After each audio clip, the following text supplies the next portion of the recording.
Okay, well, first of all, thank you so much for having me. And I didn't even know I was an aberration of your system. I really feel honored. And I'm also very excited. As I told you yesterday, we're really starting to put focus on going into research. And my background is basically was also in dance and in sciences, but as a clinician, as a psychotherapist, I studied clinical psychology, and I migrated to do what I'm doing now.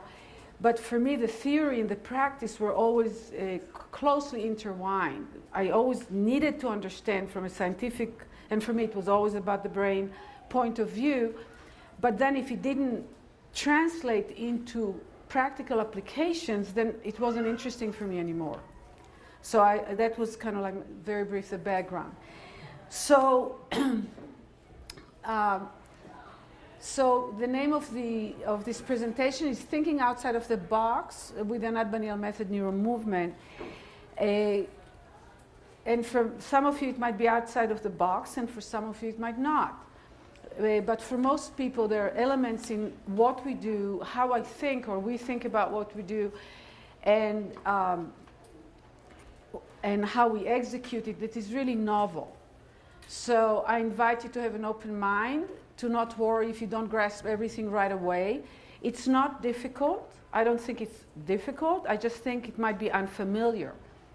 And the way we tend to understand things is also through familiarity. So we hear it once, we hear it twice, and all of a sudden it starts making more sense. So it's facilitation of learning using neuroplasticity principles and making the seemingly impossible possible. When I started doing my work, as I told you, my background academic, and then I left psychotherapy. I always had fantastic teachers, but then I found the grand teacher for me was Dr. Feldenkrais. I don't know if some of you probably have heard his name. He was an Israeli physicist, scientist who injured himself and figured out that the thing he wants to talk to or influence is the brain as the mechanism for recovery. Today, the field of neuroplasticity, brain change, is really probably the fastest, most booming area in science right now. And more quickly, people are realizing that the positive utilization of brain change can really supplement or sometimes even replace medical intervention. In neuromovement, we rely on the core quality of the brain to continually restructure itself in response to its experience. So in the 9:30 presentation, I'm sorry I don't know the name of the presenter, he did briefly touch on the fact that there is this area called now neuroplasticity, which basically means change, and that statement. So it used to be believed, I don't have time to go into the history, but it used to be believed that the brain forms itself early on at age, and some people thought as young as 1.5 years old, which is kind of incomprehensible if we think about it a little bit, but people believe that the brain does not change. It becomes from semi-soft wired to hardwired very, very early, and then you just have to be lucky. That's pretty much, and the only way to go as you age is down, right? So Dr. Michael Merzenich, I'll mention him also later, he's the guy who did the first research that showed that that was not the case, that adults' brains are actually very susceptible to change. He was ridiculed by the scientific world. I just did something bad, Andrew. I touched I didn't realize that this has plasticity too. I will not touch it. Here, okay. Oh, fantastic. Thanks for staying close by. Okay. All right. And my teacher, Dr. Feldenkrais, he assumed that about the human brain from his point of view as a physicist and so on. So I studied with him, and then he actually got me to start working with children. I never expected to or thought about it. I was working a lot with artists, musicians, dancers. That was kind of like my milieu. And that completely, maybe we can take down the volume a little, it's echoey. And that changed everything for me, because when I had the first time a child on my table, and I realized I have to provide an outcome, and it was non-negotiable. And as I did what I did, and things happened, and the miraculous seemed to happen more and more. After about 2-3 years of doing that and just being totally stunned every time the outcomes were happening, I asked, what is it that I'm doing that gives me those outcomes? And that was another bunch of years, and that's some of what you're going to hear today. So, so we rely on two things, as I said. First, the quality of the brain to respond to its experience constantly. Most of the changes do not get hardwired. Most of the changes come and go. It's extremely dynamic. It's extremely fast. However, some do, and as the speaker did mention in the morning, children, their plasticity is remarkable. I mean, they are really built to change. The human brain at birth has to change, has to form itself. A baby is born with roughly 22% of its full formation around age 25. So about a fifth. 4/5 are formed in the first 5 years, the other fifth the rest of our life. I mean, most of it by age 20, 25, and then it just keeps changing, and it depends what we do, how our brain behaves. The brain just responds to what's happening. The other thing is movement. I say movement is the language of the brain. It took me a bunch of years to take the courage to say that. And basically, it's through movement that the brain gets formed. Movement involves sensation. Again, you heard about that in the morning. Without sensation, without feeling, there's zero information to the brain. But without movement, there is zero sensation. So really, sensation and movement live together. However, the thing that really impacts the structuring and restructuring of the brain is mediated by movement, as far as I can see and understand, no matter what we do. Movement mediates. Talking is movement. Thinking is a form of movement. Emotions are, even the name of emotions is movement. And then there's what we are familiar to call movement, which is what we see, the muscles moving the skeleton around in space. So I want to show you the first video of Jewel. Jewel came to me, I think it was, how many years ago? The mother is in the room. She was a year and a half. So 2004, 2005. Yeah, so around 12 years ago. I have never met or worked with a child with a hemispherectomy before. One of my my good luck in my work is that I'm not trained, for me, from my point of view, as a therapist, as a physical therapist, or as an MD. I considered MD, but I decided not to go that route. So I did not know, when I started working with the first child I worked with, and if you get my book, you will read about that, I did not know what's not possible. I just didn't know. And I just figured things are possible, so I went for it. So when I saw Jewel, it was, I remember till today in the waiting room, it's sort of etched in my mind. And the one thing, the sweetest looking child, and the very sweet mom, obviously kind of like dazed a bit from the whole situation, but as all of you who have kids with special needs know, I mean, parents come to me and I go like, am I giving the kid the lesson or am I giving the parent the lesson? Who gets the first session? Anyway, so, but what it became very clear to me is that she had the whole, remind me which side, it was her right, no, it was her left arm that didn't move. I have really magical powers. So anyway, you can put your chair right here, you might as well. Anyway. Okay, so, you know, we talk, the arm isn't moving, the leg isn't moving, is the kid walking, is the kid not walking? And for me, she had half of the space. She had half of her and half of the space. And the other half just wasn't there. It was just missing. So we started working. So here's the diagnosis. You can read it on the slide if you like. Hemimegalencephaly. I know it's like I just don't want to totally stumble. Right-sided cerebral palsy, left-side weakness, global delays, barely moving for the first 5 months of life. That was after the surgery. It's very important. If you just remember what I said, movement is a mechanism by which the brain gets formed. You inhibit movement. You kill off movement. You kill off the process of or to some extent of the development of the brain.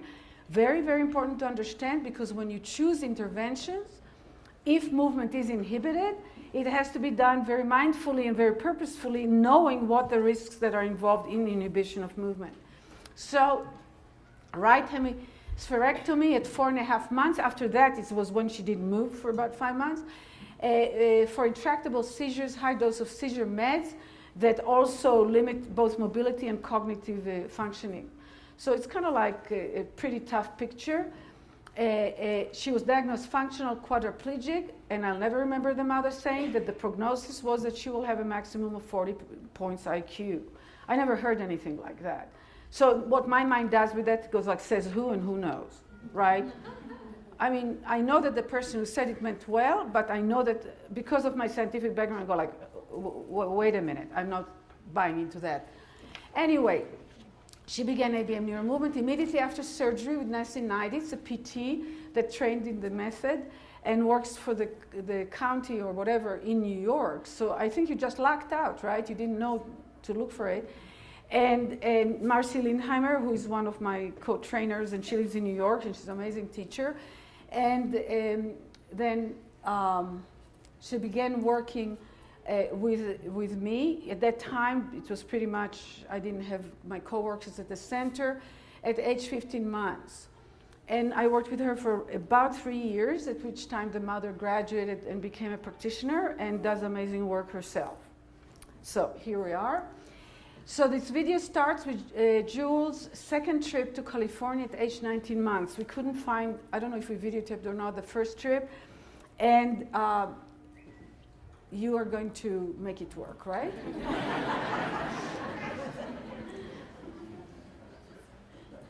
I'm starting to feel like the Queen of England.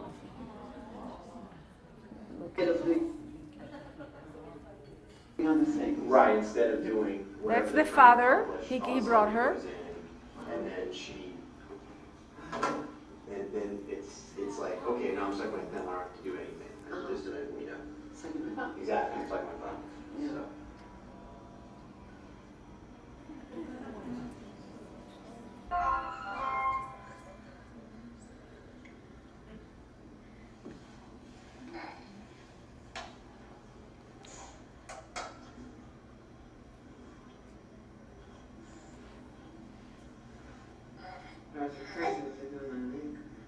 Can you pause it for me for a moment? I'd like you to, I mean, this is just little snippets from a session and then another session. I want you to just pay attention to a couple of things. One is that when she came, she didn't move the arm. I mean, there was no movement, so you can already see a lot more movement. That's the second visit. The visit usually is a week long. I don't know if yours was a week long or not.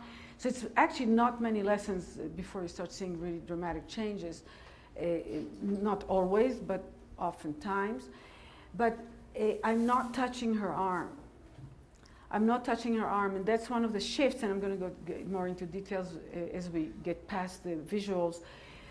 But movement, action. So if I want to touch, the screen, the obvious thing to focus on is the arm, right? Is the arm and the hand I want to touch.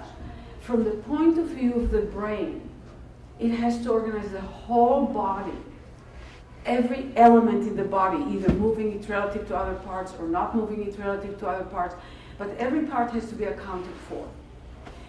Otherwise, if I did that and I didn't account for it, where would I be right now? On my face, at top. From my point of view, one of the understandable and the big mistakes in the way we approach trying to rehab people, whether it's stroke or in, you know, what we're doing here. I worked a lot with the orchestras, with symphonies, classical musicians, and you know, their issues and stuff. And I realized that they've experienced the pain in the arms, usually shoulders, elbows. But the change in the reorganization has to be actually in the relationship between the different parts of the body to executing the intent. So you see, I pick up the conversation all the time from the very minimal. So when you watch me working on her, I'm actually somewhere along her spine, and I'm generating the portion of the movements associated with the movement of the arm in the pelvis and the back in this case, and she also moves her leg. And I kind of wait for the brain to fill in the blank. How many of you have tried to exercise the arm of your child that has lost the connection with has lost the brain matter and found marginal outcomes? Anybody, if you didn't find the outcomes you wanted, very often the reason is that the brain can't make sense of what you're doing with it. Because when a child learns to move the arm, everything else in the body is always, just by the mechanics of it, gets associated. So we focus on the arm, but the arm doesn't move alone. So that's one thing. And the other thing, just see how great the arm is moving. However, it's not intentional on her part yet. She's not aware she's moving the arm yet. Okay. But organizationally, neurologically, it's already possible to do. So go ahead, thank you.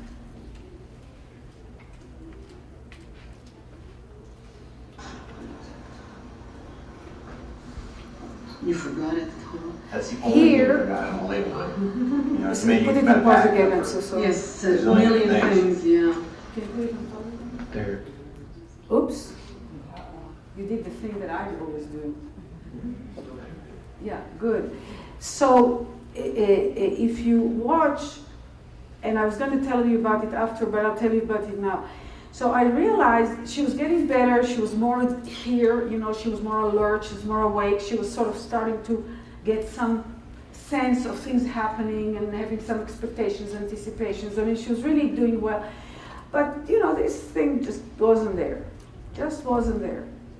So there was more kind of movement, but not connected to the conscious intentional system. And I had no idea what to do. And it occurred to me, because it was so not there, that I thought if I cover her arm that she is aware of with ACE bandage, because it also has like skin tone, right? So I'll make it sort of disappear on her consciousness. I wanted to just, because what happens, the brain works by competition. Biology works by competition. So if one arm is connected, the other one is not, the brain is not nice about it. It's not egalitarian. It's just going to make work what works, and then it'll make work more what works. And that's, you get the acceleration of connections and mapping and preferences and the speed with which the child goes to what works. So how do I get that part to not jump in too fast, so maybe there's a chance for the other part to come in? So what I did was, I just made it up. You know, I wrapped her arm with ACE bandage, 2 of them, so it got a little heavier, and then I did it around, you know, the waist, not to make it like tight, but just to make it less of a preference. And I was so grateful, because once I did it, I don't remember if you remember that, the moment it was there, it seemed like she lost contact with her good arm. And then I did stuff with the rest of her. I didn't work on the arm directly for quite a while. And it worked. So let's go. So you see that. Go ahead. Instead of doing other things. Right, instead of. It did come. Doesn't matter. They can watch it. I don't label it. You know, as many You see, that's on her million right things, yeah. arm. They don't make them so easy. You see, you see that. You see how the hand touches. So it's calling for leaning. internet, right? Yeah. Just we Right. Oh, I'm already working on that. Doesn't matter. Oh, that was a big piece. They get really hungry when we work with them. The brain has a lot of calories. I know. Satisfaction on her I think it was face. a bit in a minute. What happened? The middle pieces. Good job, Juju.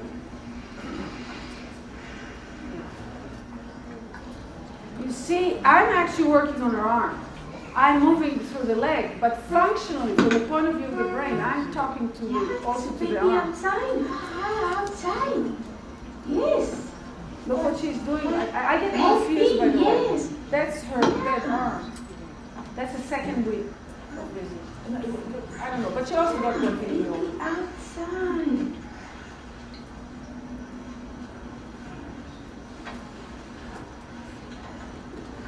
Look at that.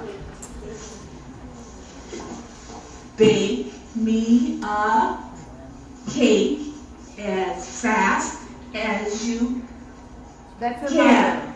I mean, that's awesome.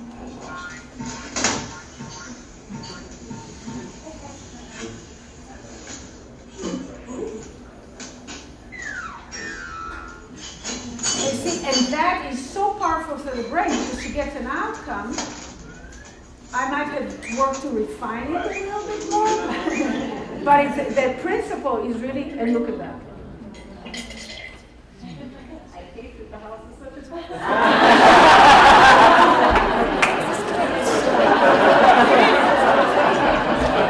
No one even saw it until you mentioned it. Fluffy. Fluffy. Ready? Isn't that a beauty? Fluffy. We're going to talk a little bit later. I want to give you a little bit of coaching, but other side of that.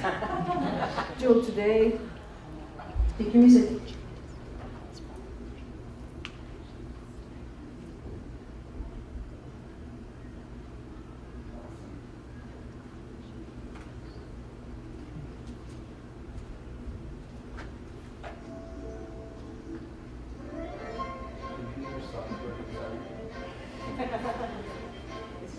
Is this my arm?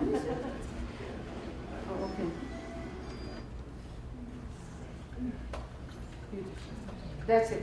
Okay, so, yeah.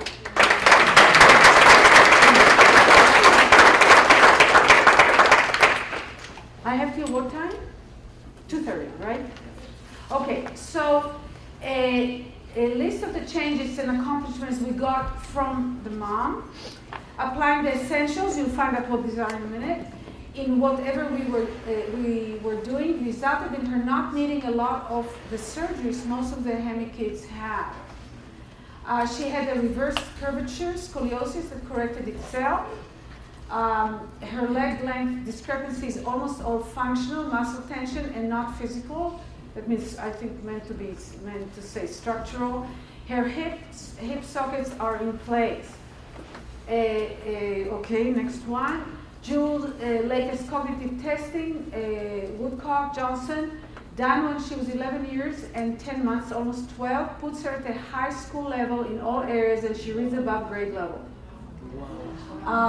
Jules' mom made sure that all other interventions adhere to ABM principles. Very, very, for us, when we work with the kids, very important. A recent essay by her, Life by the Numbers, won the Regional PTA Reflections Contest. That I put it in because I just couldn't not put it in. It's from Facebook.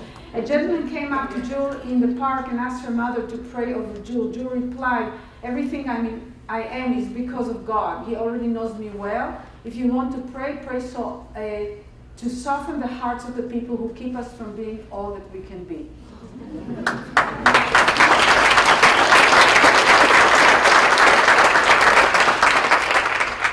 Jules' mom became an ABM neuromovement practitioner and continues to work with Jules, including during a recent period following an accident resulting in increased scoliosis. I hope I'm going to say it accurately enough. She fell. I think there was perhaps a concussion. The mother wasn't told. She discovered it later, and one of the things that happened was Jules got back a scoliosis, pretty bad curvature, and here we are. This is the picture how she was after the accident, and here's the second, oops, that's the same slide, picture after how long? 3 weeks. 3 weeks, and I saw a picture on your phone where she's pretty much straight again.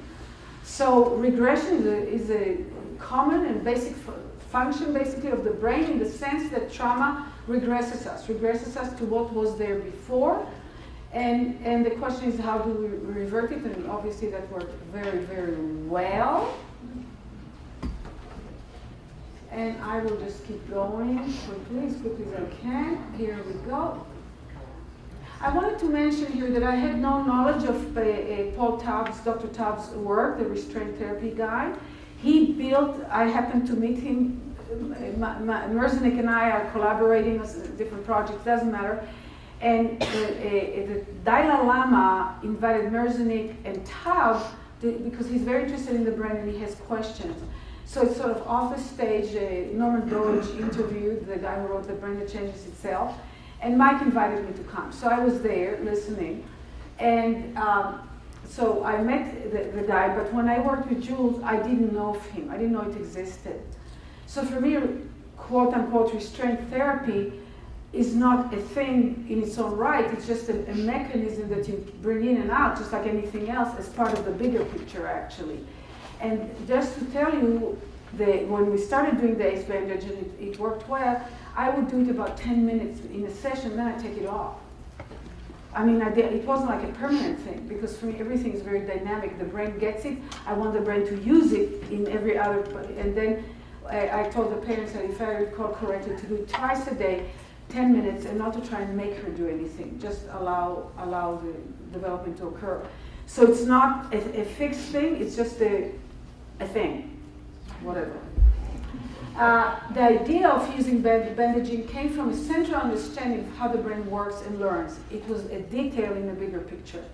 So I'm kind of offering you to see that into the future. It's a very powerful, it's a very good thing. Taub talked about it with the Dalai Lama, but he's just so grateful to Merzenich, and so, but he came with the idea of doing the restraint therapy after he read Merzenich's research, early research on brain plasticity. So I have a question to ask you. I know I have an amazing neurosurgeon here and so on, but I will still have the courage to do that. And I am going to ask you, what do you think the job of the brain is? So just to give you a little background, what's the job of the heart? For most people, that's easier to answer. Pump blood, right? You can say it helps circulate the blood.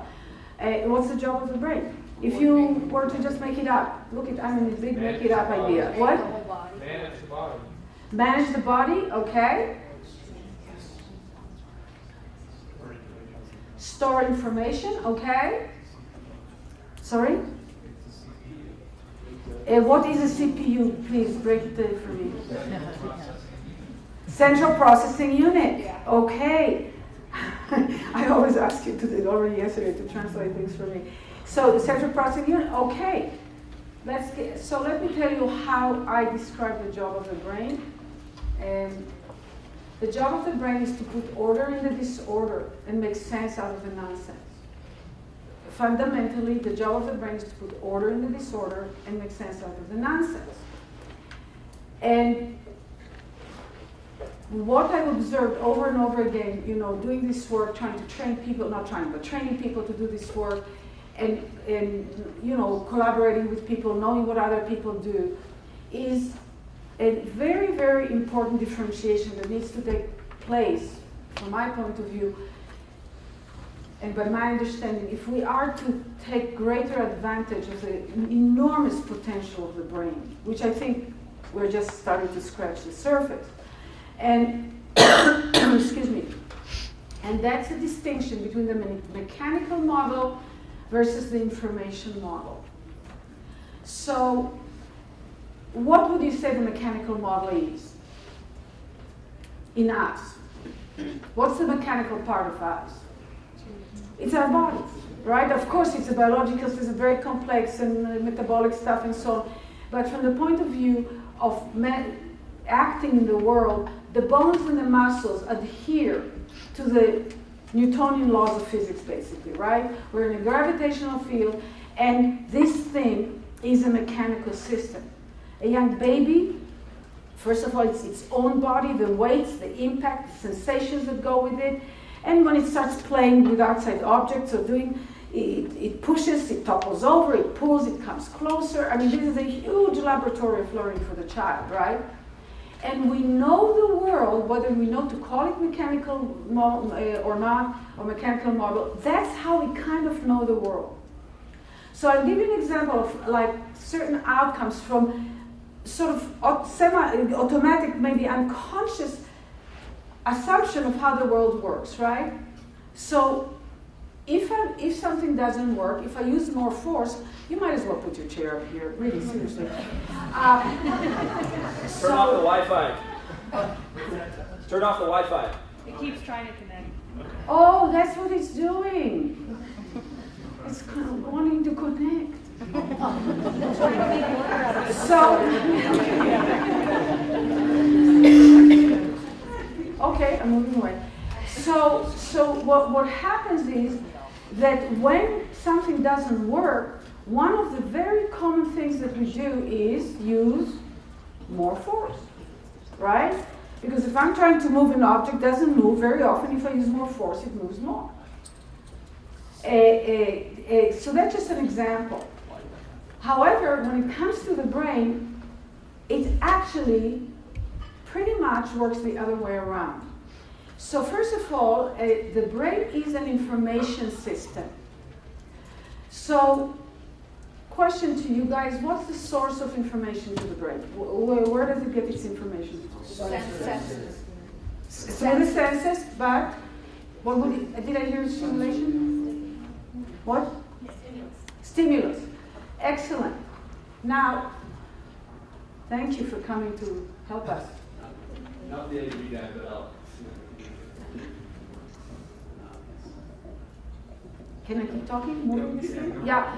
So I already did this one. So stimulation is a necessary condition. We have to have stimulation in order for there to be information.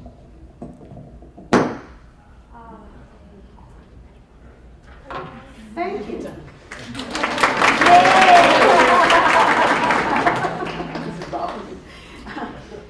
But stimulation is not information.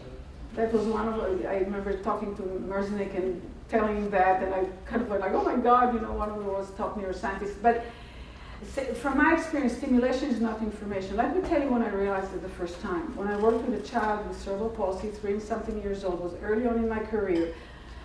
And he was very, very spastic, and he couldn't talk, and he couldn't crawl, he couldn't sit, and he, not in good shape. And one of the things they did with him was stimulate his tongue in an attempt to get him to talk. So that was part of the therapy. I don't know if they still do this or not, but that's what they did.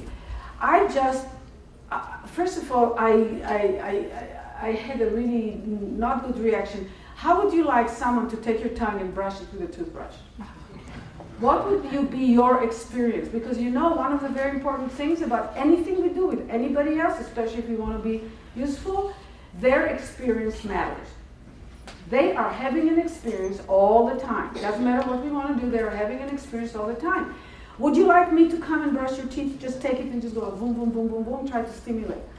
Anybody who knows how the brain is built, the tongue takes disproportionately large space, both in the motor and sensory cortex.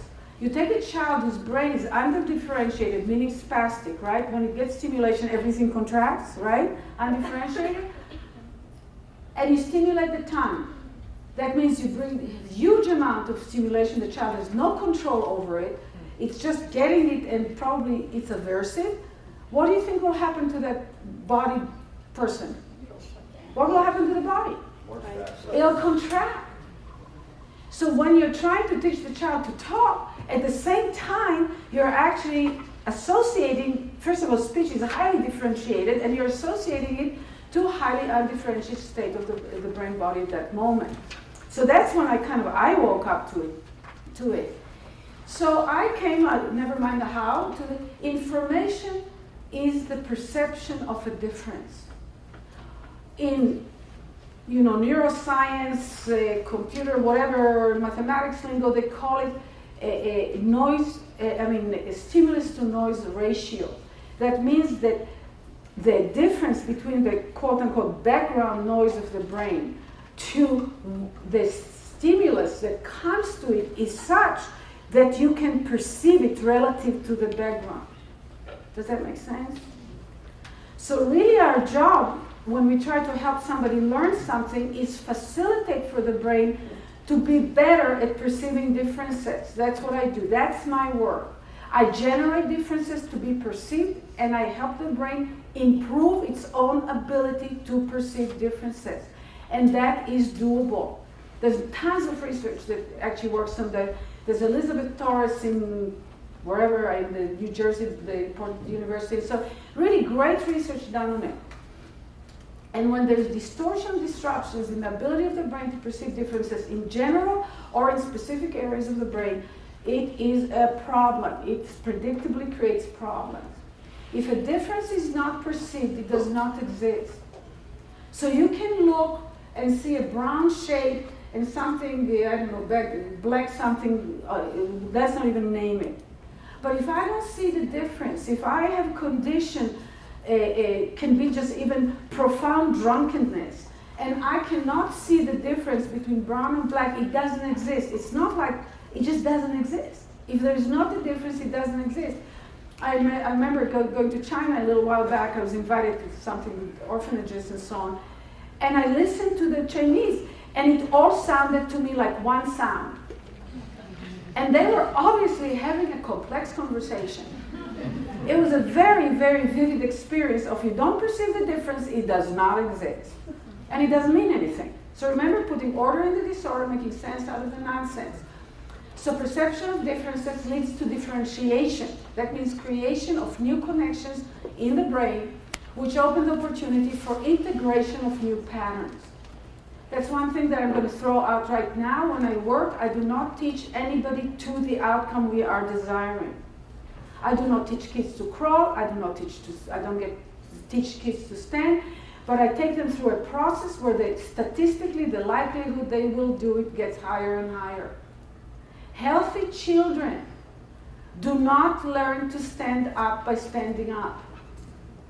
They stand up when they get to a point of that they have enough of the elements required to standing up, and whatever happens at that moment, they also see people around them standing up, but they find themselves standing up. Standing up for a child the first time is always a surprise. Always. Now, what happens is any learning of anything new is always a surprise. But we can understand some of the elements that go into the ability to execute that function, and we can help the brain differentiate and create the sensations and the connections associated with it, and increase greatly the likelihood of getting the outcome.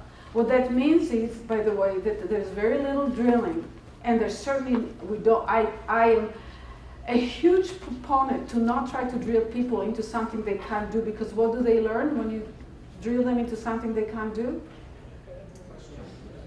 They learn the patterns of can't do. The brain has no preferences, it learns its experience. So what do you think this is? Anything is a correct answer, by the way. So what do you think it is? Just a little bit. Dog looking down. Dog looking down. Anybody else? Horse. Boat. Horse. Anybody else? Dog. Triangle. Duck. What else? Train. Vase. That's an interesting vase. A little unstable. Okay. What is this? Computer. Oh, A mess. Okay? I'm just taking you through going from no to yes, the process of learning. But what's the difference you can say between this slide and this slide? One has order. One has order. Well, they're both undefined, but one has more pieces than the others. Right? That's very clear, right? What's this? A horse. Horse. Sometimes people say rocking horse. Anything else? Can we get out? I know we're in Colorado, but can we get out of the horse?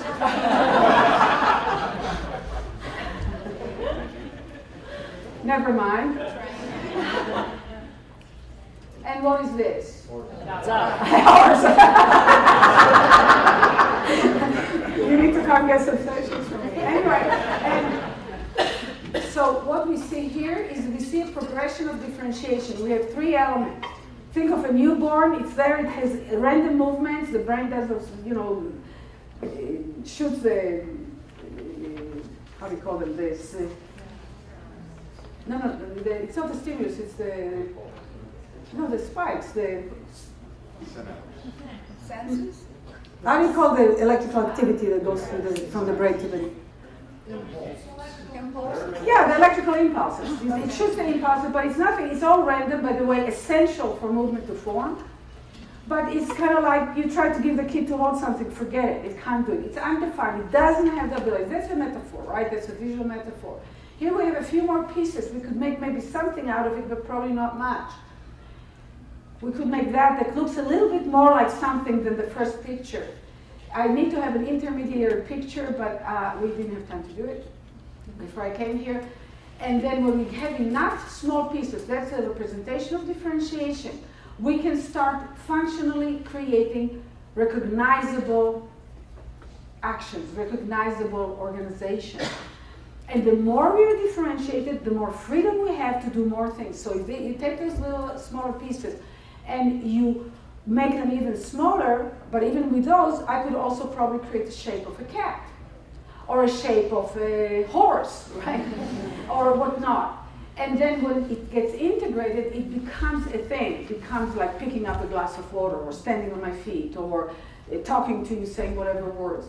But I have enough differentiation in my brain to be able to pretty much say any word that I know come out of my mouth. And that's lots and lots of words in 3 different languages. So, I mean, I won't do it now in 3 different languages, but don't worry. So now, I want to show you, it's not a child with hemispherectomy, but this is a 5-year-old child, very short video, on the autism spectrum. I've worked with him already for a while. So he doesn't behave very autistic. He lies on my table, I talk to him, he answers me back, and he's a little guy, when he came hitting the head to the wall, all those bad things. But at 5 years old, speaks, intelligent, very willful, and pees in his pants. They were in San Diego, very progressive school, so they were working and they were trying one method of getting him to not pee and another method of getting him not to pee and so on. So they came for lessons and they told me about this problem.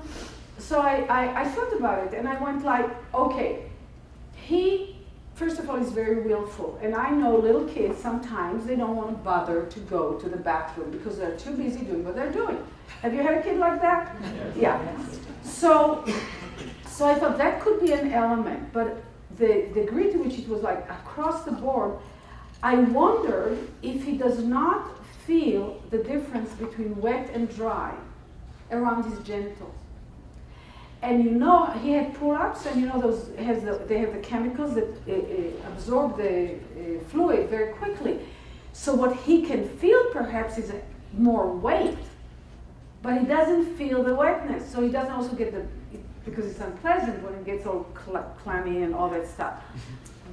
So I got permission from the mother. I took 2 little towels. I took room temperature water in a little bowl, and you'll see what I did with him. Go ahead. Oops. Thank you. You have to have sound. He's adorable. Okay, so now I'm going to touch your leg, but you're not going to look. And one towel with those little towels. And one towel is dry and one towel is wet. And you tell me either if you know or if you guess whether this one is dry or wet. What do you think? Wet. And this one. Wrong identification. Dry or wet. I have to put it there. It both false. So now, this one. Is it dry or wet? Wet. Correct. And this one, is it dry or wet? Dry. Okay. And now, is this one wet or dry? Dry. And this one, is it wet? Wet. Wet. And this one, is it wet or dry? And this one, is it dry or wet? Wet. Dry. I'm going to say mine again. Is it dry or wet? What do you think? Dry. Okay, I'm going to do it on your back, okay? So now, this one, is it wet? Wet. Okay. See the speed? How it This gets one, faster. is it wet or dry? Wet too. Okay. And this one, is it wet or dry? Wet. And dry. You see, I touched him on both sides. He was better than me now. Try it again. Dry. Okay. Another one. And this one, is it wet or Wet. dry? Hoppa. And this one, is it dry or wet? Wet. And dry. Okay. Now I'm going to do it a little bit on your tush. Just at the top of your tush. Okay? Here we go. So this one. Oops. It's more tight here. Is it wet or dry? Wet. And this one, is it wet or dry? He likes the sensation. And is it dry or wet? Dry. Is it dry or wet? Dry. Okay, you have perfect identification. What he needs to wear pants and feel when it's wet and dry, because I can just they absorb all the wetness so you don't feel it. They're designed to not be felt. The only thing you can feel is the weight of it, the bulk, the volume. The shoe's dry. The brace's dry. Yeah, but you're wearing a diaper, and your diaper, when it gets wet, the pee goes right through it so you don't feel whether it's wet or dry. He simply needs to feel when he pees in his pants. So normal kid underwear. No underwear. Well, you're getting, We're out of diapers. you're not going to wear diapers, and you're not. Good. That's a good thing. You're in diapers. Let me tell you what's a good thing. It's a good thing for you to feel when you start peeing in your pants, because you'll feel the wet right away. You know what you'll do? You'll run to the bathroom and finish peeing in the bathroom.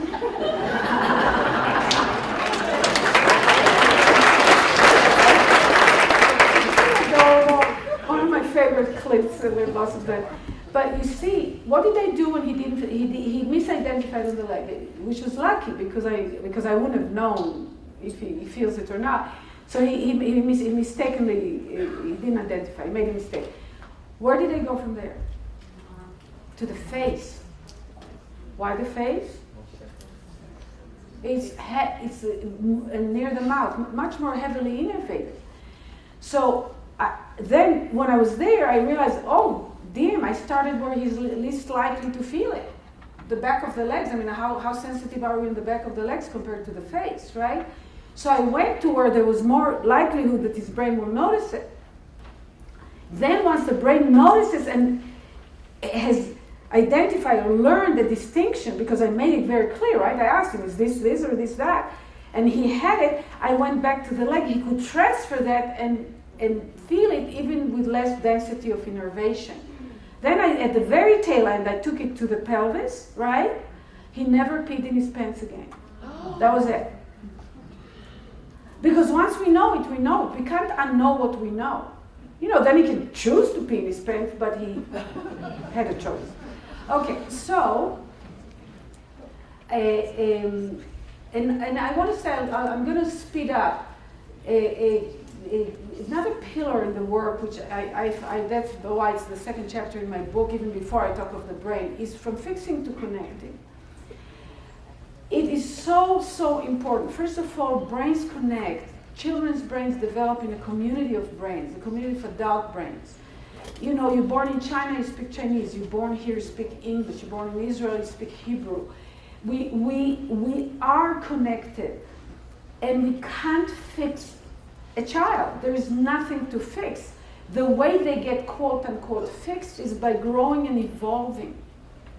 There's nowhere to take them. And for you guys, it's really important to understand, because if your child was doing, lost a portion of the brain, there is the feeling like, how can I get back the missing part?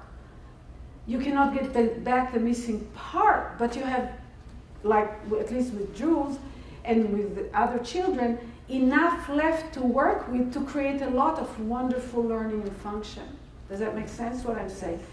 And the shift from fixing to connecting is an internal feeling on the part of the adult, the parent, the therapist, the teacher. And in a minute we'll get to the tools that if you use them, you are out of the fixing mode. Guaranteed, if you do it, you're out of the fixing mode. Okay?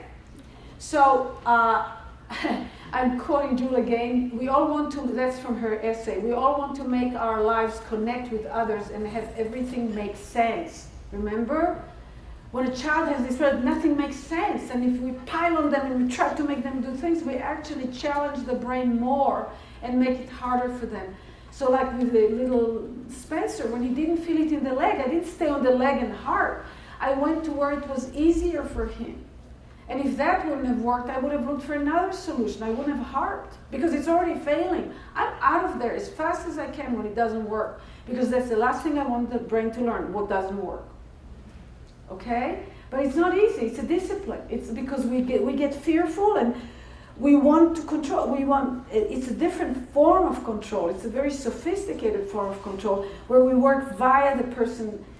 We collaborate. We dance with the system that we're trying to change. So, you have to see it. They have to see this video. I'm not going to talk. I'm just going to have you watch.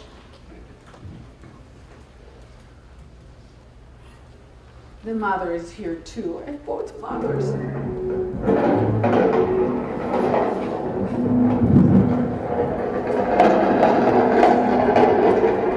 Yeah, he had a third of the spectrum.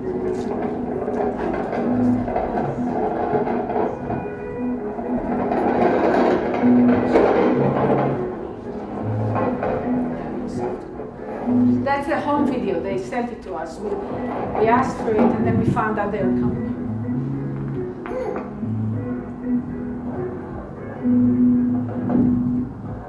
Look at the cognition. Look at the intentionality, the planning. There we go. Give it a little.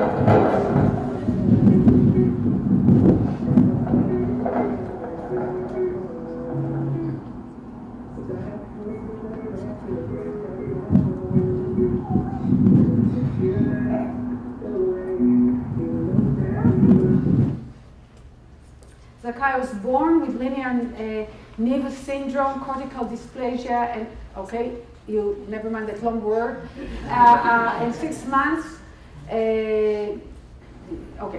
bad. This went a little fast. That's before we started working with him. Is this before the surgery? I think so, right? Is the mom in the room? Yes. The dad is in the room. Yes. You don't talk? Yeah. Oh, Alexis, okay. I didn't hear you. Uh-oh.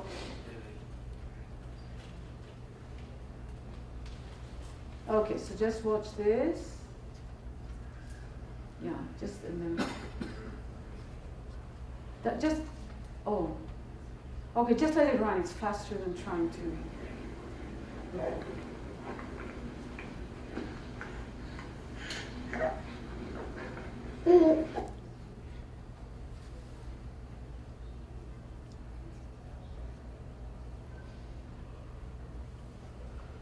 So these are just the images. Is there an organizer or a person in charge? Can I run a little late? 5 minutes. I have to, Other sessions starting. okay, have the other sessions. Okay. And I am actually going to skip because I want to go through some of the essentials. So how can you parent? So I put the today before I took you through the stages, but you see where he's at today. So how can you, as a parent, therapist, teacher, take advantage of the enormous potential of the brain of the post-hemispherectomy child to heal and do itself? And these are the 9 essentials that are each a mechanism or condition that also has been shown through research to enhance, to wake up the brain and enhance the process of learning. Perception, differentiation, and integration. The first one is movement with attention. That's my very first one. First of all, movement is there, but movement without attention, that means done automatically or done to the person when they're not internally participating and anticipating, paying attention to what they feel as they move. There is no detectable change in the density of the brain maps associated with the parts that are moving. In other words, there's not much brain change. There could be a brain change in the sense of grooving in more deeply existing connections, but it does not create much of the new, both in the sensory cortex and in the motor cortex. So when we exercise, quote unquote, a child, or we engage a child in movement, if you find ways to get the child to pay attention to what they feel as they move, the brain changes in incredible speed. The estimation is 1.8 million new connections per second. Per second. You can do the arithmetics for a minute and an hour. Nothing happens until something moves. Einstein. Movement is life. Without movement, life is unthinkable. That's my teacher, Feldenkrais. So first of all, movement, but not movement as drilling, not movement as like that or stretching. I don't do stretching. I just don't do it. It's out of my lexicon. But we move and we look for the child to feel, to notice, and that's when things are kicking in. Until then, the outcomes can be there, but they're not as potent as they are if you use attention. Slowing down is an incredibly important and powerful mechanism for a brain that is struggling to notice what's going on and to figure itself out, to have time to sort things out. Slowing down by itself, oftentimes you just slow down. I did it with one child around reading where they did the computer, and I just said to the mother, slow it down at least 50% and make the letters 50% bigger, and the child could start reading.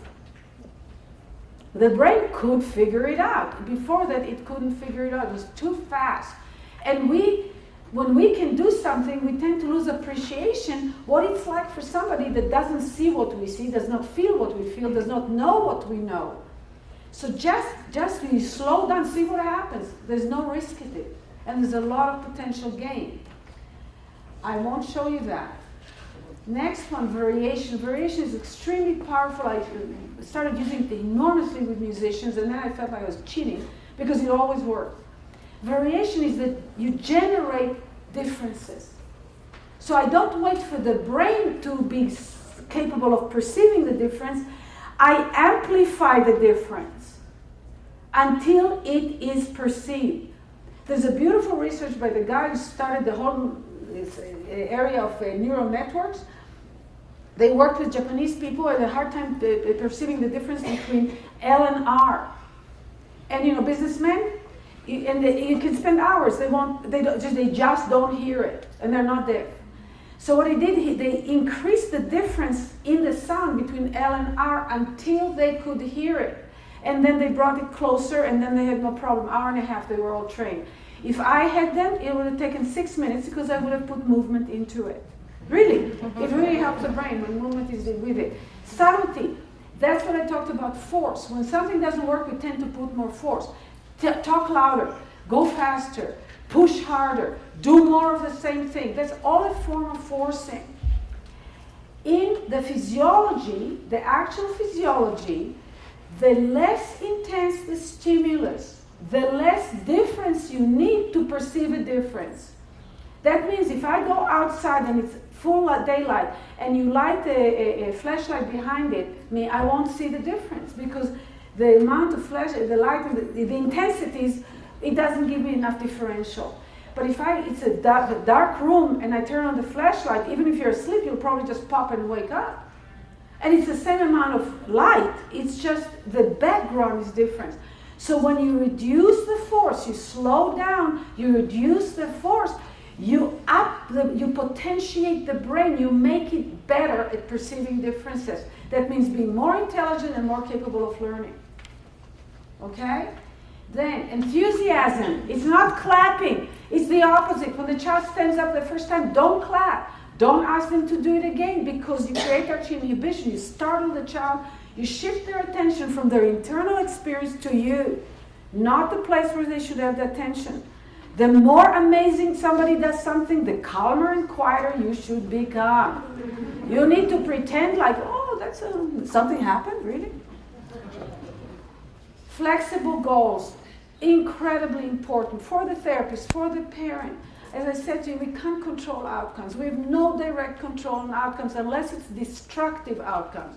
So if I take a gun and I shoot it, enough bullets into you, I can predict you will be dead. That's predictable.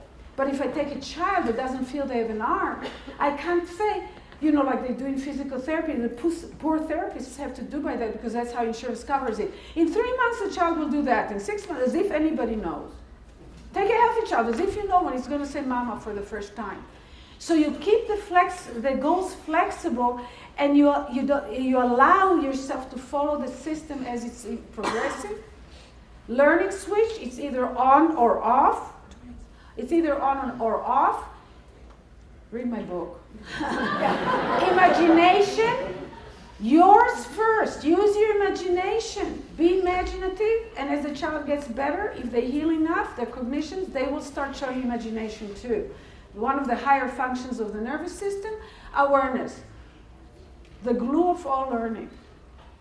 So if you can get your child become more aware in simple ways.